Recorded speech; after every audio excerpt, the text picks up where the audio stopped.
Hi, family. Welcome back to my channel. God bless you in Jesus' mighty name. My name is MJ. Welcome back, where we talk all things autism. Hope you guys have had a good week so far.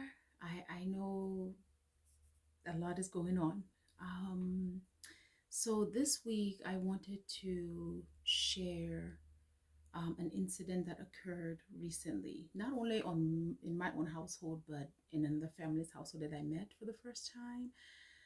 So, as I always say, knowledge is power, empowerment is growth, because the more you know, the more you can, you know, not only encourage others, but help this journey that we continue to partake in.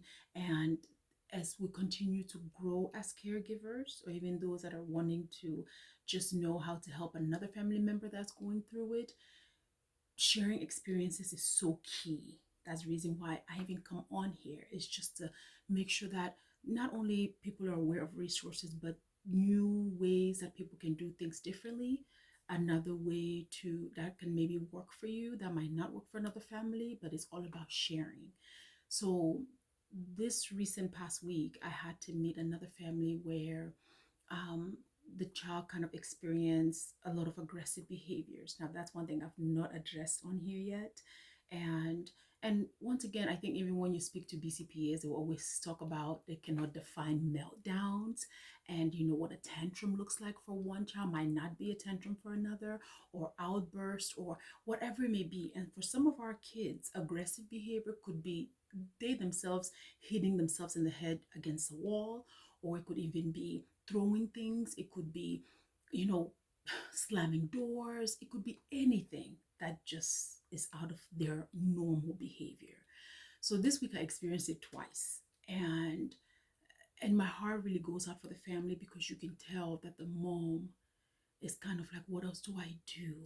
You know, even for myself, there are moments where, and I always say this, for our kiddos, sometimes we don't even take it day by day.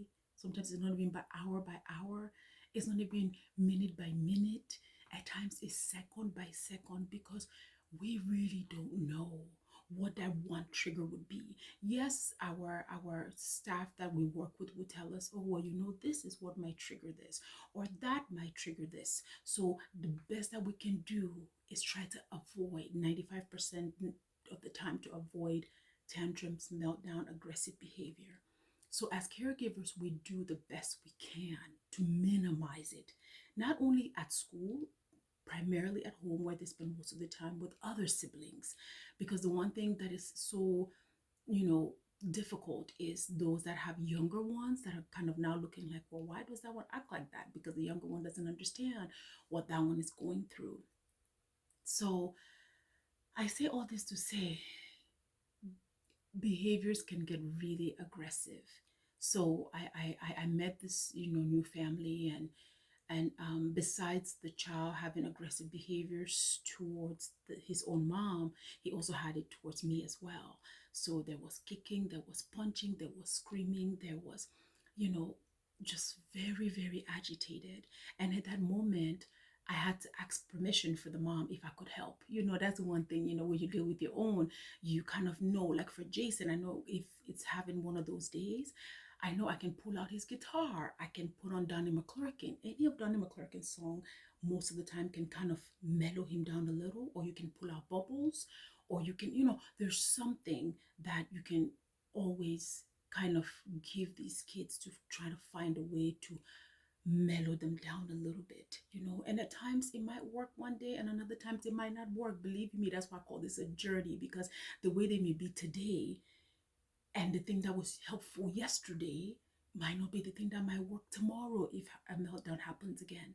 So I say this to say, we taking it literally a second at a time. So I encourage every family member or caregiver to know what works best for your child. And I think the quicker we can figure that out, the better we can know when those moments occur, how to react, how to really react. So my resource for today, I don't want to make this drawn out, because it can get really in depth, because most of them at those moments they don't even know what they're doing, why they're doing what they're doing. They just know that they're upset and angry, and the words can't even come out.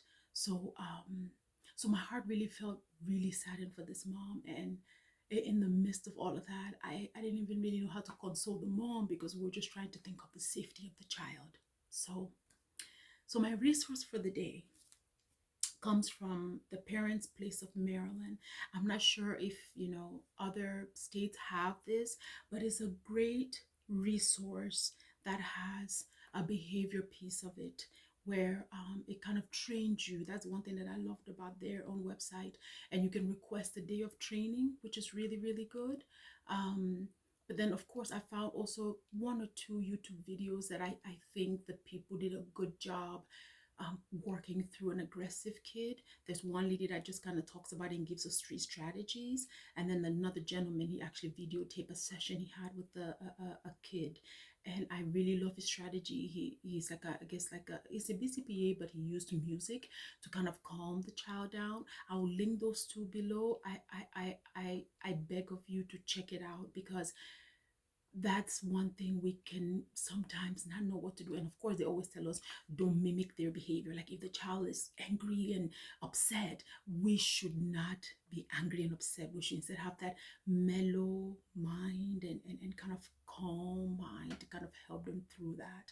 And so I hope those three resources, I will link the description to Parents Place of Maryland below.